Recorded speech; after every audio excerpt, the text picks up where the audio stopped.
एक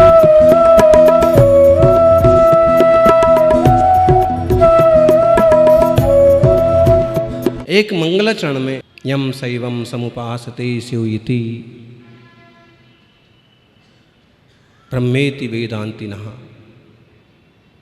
एक मंगलाचरण में 6 दर्शनों को घटित करके और प्रभु का वंदन किया है। मतलब इतने तरह की लोगों की एक मान्यता रही, इतने दर्शन इस देश में रहे हैं। आज भी थोड़े थोड़े समझदार लोग हैं और उन दर्शनों की प्रतिष्ठा भी करते हैं, लेकिन वास्तव में 6 दर्शनों में मुझे लगता है कि आज तो केवल चार्वाक दर्शन के ही दर्शन हो रहे हैं। कल आप लोगों से विस्तार से चार्वाक दर्शन की चर्चा की थी कि खाओ पियो मस्त रहो। आज अच्छे खासे लोग कि ब्राह्मण की, जैन क्या, राजपूत क्या, जाट क्या, समझदार लोगों में भी ऐसे लोग हो गए कि खाओ पियो और मस्त रहो, अपना काम करो, दुनिया जाए। माने उनको अगले भाव की, पिछले भाव की कोई चिंता फिक्र और खबर ही नहीं है। जबकि शास्त्र कहते हैं कि आत्मा शाश्वत है, जीव शाश्वत है। हमें इस एक भाव का उपयोग अपने अनेक भावों को सुधारने के लिए करना है। द्रव्य का नाश नहीं हो जाने वाला है। माताओं, कभी आप बेटी थीं, बहन थीं, माँ हैं, आज कल दादी होंगी, नानी होंगी। कभी आप भाई थे, बेटे थे, पिता बन गए हैं, कभी दादा बनेंगे, नाना बनेंगे, और एक ही जीवन में इतने सारे परिवर्तन हो गए।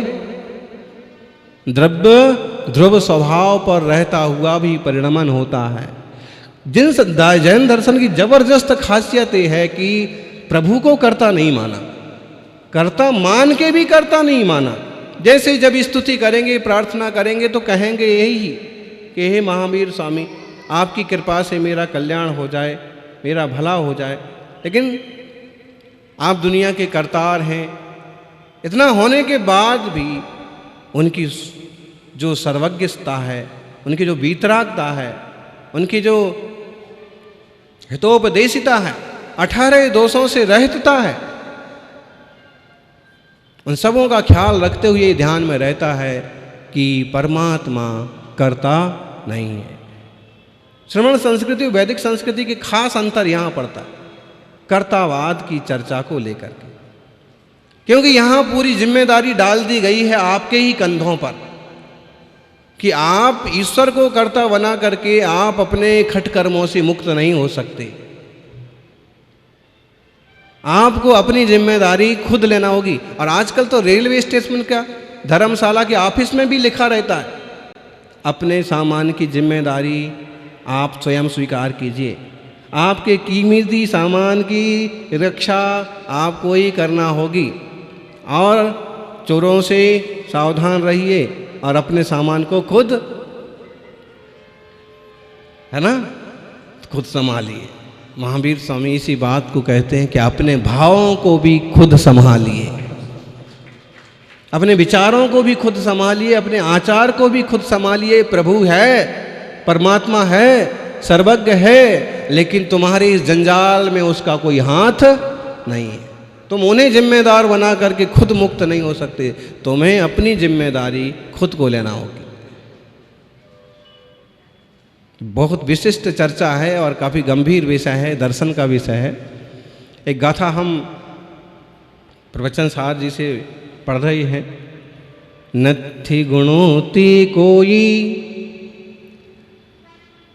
पज्जाओती है बाविना दब्बम, दब्बत्तम पूर्ण भावो तम्हा दब्बम स्वयं सत्ता। आज पहली बार एक असली शास्त्री के सामने एक असली शास्त्री का आना हुआ है। क्योंकि विद्वानों की गोष्ठी तो अभी हुई थी, 150 विद्वान आए थे, लेकिन वो अपने स्तर के विद्वान हैं। हमको भी सौभाग्य मिला है कभी जीवन में शास्त्री करने का।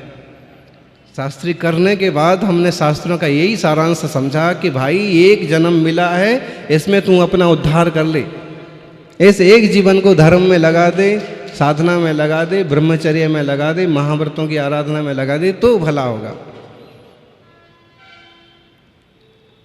फिर हमने शास्त्री भी पूरी नहीं करी।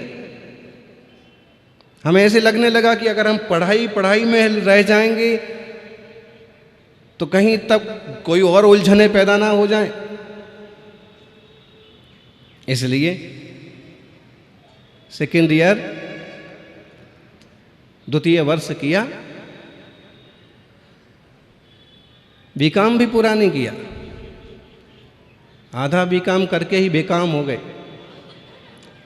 बेकाम, निष्काम समझिए इसका थोड़ा सा अर्थ। निष्काम, निष्काम मतलब कामनाओं से ऊपर उठना। बहुत सौभाग्य से बड़े भाग मानव तन पावा, सुर दुर्लभ सब ग्रंथ निगावा। तुलसी जी की ये लाइन हर एक इंसान को जहन में रखना लगे। और दूसरी बात ये भी, कर्म प्रधान विश्व करी राखा, जो जस करई सो तस फल चाखा, ये बात भी। और ऐसे ही गीता का ये श्लोक भी। तब गुलाब कोठारी जी आए तो एक दिन हमने फिर इस विषय पर चर्चा की कि तो हमने रखा कि कृष्ण भी तो ये कह रहे हैं ना कि तुम्हारी जिम्मेदारी तुम स्वीकार करो ना, ना कर्तृत्व न कर्माणि न लोकस्य सृजति प्रभु, न कर्म फल संयोगम स्वभावस्तु प्रवर्तते। तो यहाँ अपनी जिम्मेदारी लेने की बात कह रहे हैं ना ये ईश्वर। लेकिन जब संस्कृत व्याकरण और धातु नाम अनेक अर्था की बात आती है तो एक एक श्लोक के अनेक अनेक अर्थ हो जाते हैं।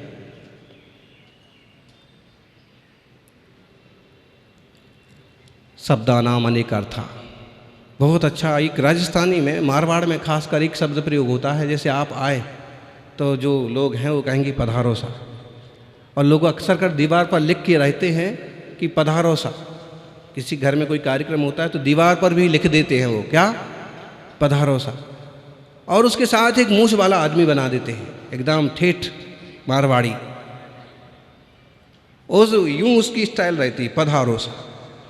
लेकिन वो पधारो सा यूं उसने किया तो पधारो सा हुआ, और यूं किया तो भी पधारो ही सा है। मतलब आओ तो भी पधारो सा, और जाओ तो भी। शब्दों की बहुत खेल है, और ये शब्द हमें भावों तक जाने का रास्ता दिखाते हैं। जैसे संत सेतु का काम करते हैं, वे भी शास्त्र भी सेतु का ही काम करते हैं। शास्त्री जी ने कहा ना, संत सेतु का काम करते हैं। सच्चाई यही है कि संतों को सेतु का ही काम करना चाहिए। लोगों को ऐसे ही आग लगी हुई है, उसमें घी डालने का काम नहीं करना चाहिए। आम संसारी जन यूं रागी द्वेषी मोही क्रोधी कामी हैं, और वो किसी से लड़ने को उतावले हैं, किसी पक्ष को लेके, किसी पंथ को लेके, किसी बात को लेके, किसी विवाद को लेके, किसी मंदिर को लेके बेउतावले तो बैठे ही हैं। अभी इतनी गहराई तक उनमें से एक आध बिरला कोई गया होगा कि जो तत्व को समझे, धर्म के सही रूप को समझे। तो आम लोग तो जैसे उतावले बैठे हैं कि कुछ भी उपद्रव करें। संतों का काम है सेतु बन करके एक दूसरे को जोड़ देना, और एक दूसरे के मन में एक दूसरे के प्रति प्रेम पैदा करना, अपनापन पैदा करना।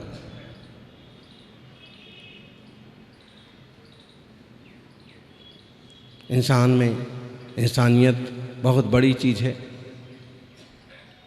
कल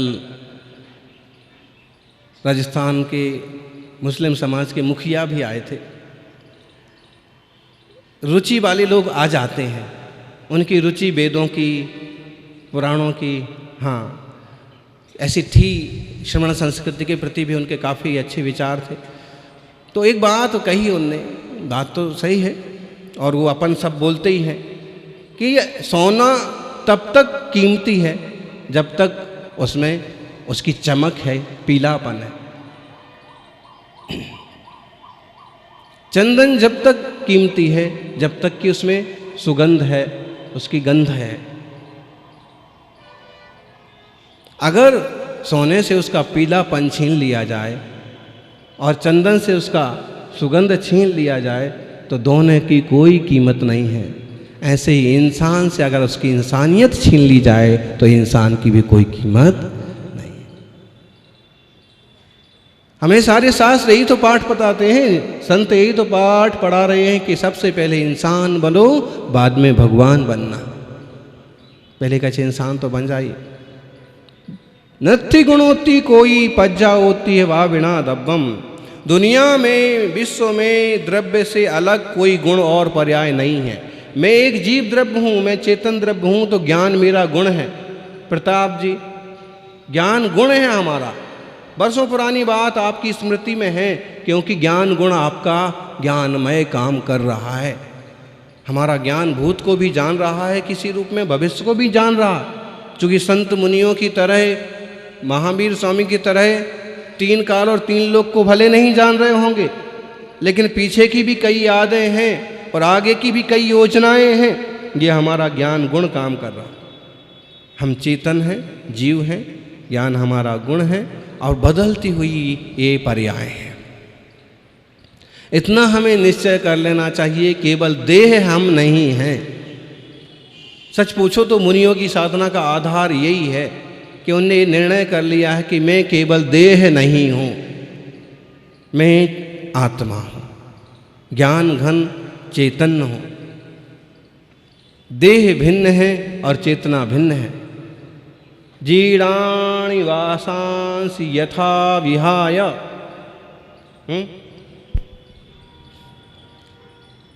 जैसे कोई ज्ञानी प्रज्ञावान इंसान, कपड़ा फट गया, खराब हो गया, तो वह कपड़े को बदल देता, नया कपड़ा ले लेता है। ऐसे ही जिनको वेद विज्ञान हुआ, वे देह में भी इसी तरह से पेश आते हैं कि जैसे पोशाक है, और इस पोशाक की उतनी ही रक्षा करो कि जिससे ये बिगड़े नहीं। पोशाक के ऊपर और पोशाक डालने की ज़रूरत नहीं समझी। इसी को नहीं संभाल पा रहे हैं तो और पोशाक संभालेंगे कैसे? तो वो ही रूप रखा जो प्रकृति ने प्रदान किया। मैं चेतन आत्मा हूँ, जीव मेरा नाम। दब्बत्तम पुण्य भावो तम्हा दब्बम स्वयं सत्ता। द्रव्यत्व ही भाव है, अस्तित्व ही गुण है, इसलिए द्रव्य स्वयं ही सत्ता है। अभी सत्ता में कौन है? सत्ता में कौन है? बोलो ज्ञानी। हम बाहर की सत्ता देखते हैं और हम कहेंगे सत्ता, केंद्र की सत्ता में तो अभी भाजपा है और राज्य की सत्ता में जो है कांग्रेस है। लेकिन वास्तव में ज्ञानी सद्गुरु कहते हैं दब्बम तम्हा दब्बम स्वयं सत्ता। प्रत्येक द्रव्य की स्वयं सिद्ध सत्ता है। आपकी सत्ता स्वयं सिद्ध है। हम अगर किसी पर कब्जा करने वाले बनेंगे, हम किसी पर अनुशासन करने वाले बनेंगे तो ही हमारी सत्ता कहलाएगी, ऐसा नहीं। अपितु हमारी सत्ता तो स्वभाव से सहज सिद्ध है। बड़ा मतलब बहुत आध्यात्मिक दृष्टिकोण है ये। इसमें तो ऐसी बात हो गई कि चक्रवर्ती सम्राट भी सब कुछ छोड़ करके और ऋषि का मार्ग अपना लेते। राजा महाराजा भी जंजाल छोड़ करके मुनि मुद्रा का मार्ग अपनाते। जिनने शास्त्रों का, जैन शास्त्रों का स्वाध्याय किया होगा कि सारे तीर्थंकर क्षत्रिय राजा हुआ करते थे, बड़े सम्राट हुआ करते थे। लेकिन जिस दिन ज्ञान और वैराग हुआ, जिस दिन आत्मबोध हुआ, उस दिन उन्होंने अपनी राज्य सत्ता पुत्र को, परिवार को सौंप दी और स्वसत्ता की प्राप्ति के लिए खुद जंगल के रास्ते चले गए, वन चले गए। यानी हर एक व्यक्ति भरत चक्रवर्ती नहीं हो सकता है कि भरत चक्रवर्ती घर में बैरागी। हर व्यक्ति राजा जनक नहीं हो सकता है, राज करते हुए भी विरक्त रह ले भी। लेकिन कोई कोई भाग्यशाली होता है कि राज में हो, सत्ता में हो, और सत्ता में रह करके भी उस स्व की सत्ता में भी रह लेता है। थोड़ा सा कठिन और दुर्लभ मार्ग है, लेकिन हम आप सबको कहेंगे कि आप घर की सत्ता में रह करके, घर के सत्ताधीश बन कर के भी केवल उसी में ही मत डूबे रहिए।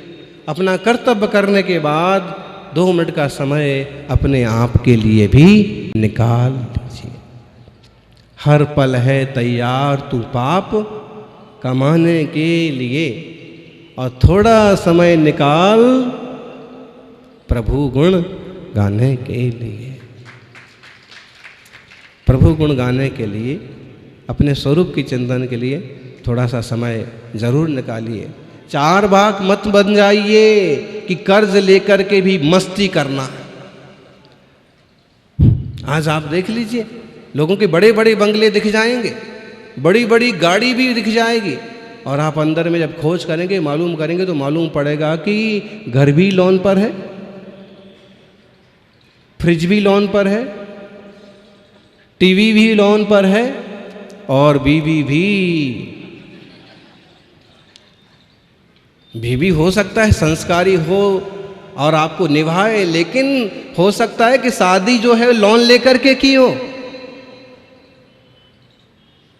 तो इस टाइप का दिखावा काहे के लिए भाई? इतना फिजूल का लोन और फिजूल का ये भी तो बोझ है। बोले क्या बात का बोझ है? खाओ पियो मस्त रहो, एक ही जीवन है, फिर पुनरागमन किसने देखा? 4 बाग मत का एक ही सूत्र है। खास बृहस्पति ने जो कहा कि